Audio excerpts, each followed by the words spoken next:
ज्येष्ठ गायिका आशा भोसले यांनी अक्कलकोटच्या श्री स्वामी समर्थ महाराजांचं दर्शन घेतलंय। आशा भोसलेंनी दर्शन घेत मंदिरामध्ये श्री स्वामी समर्थ महाराजांचा नामजप सुद्धा केलाय।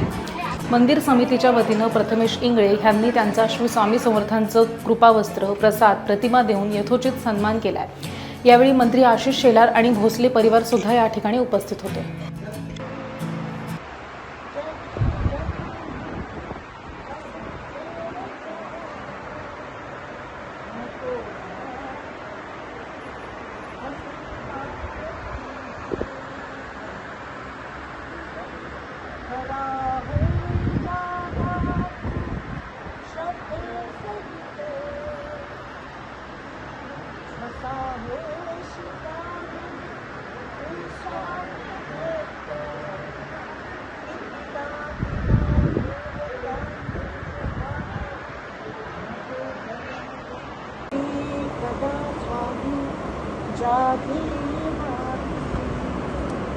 स्वामी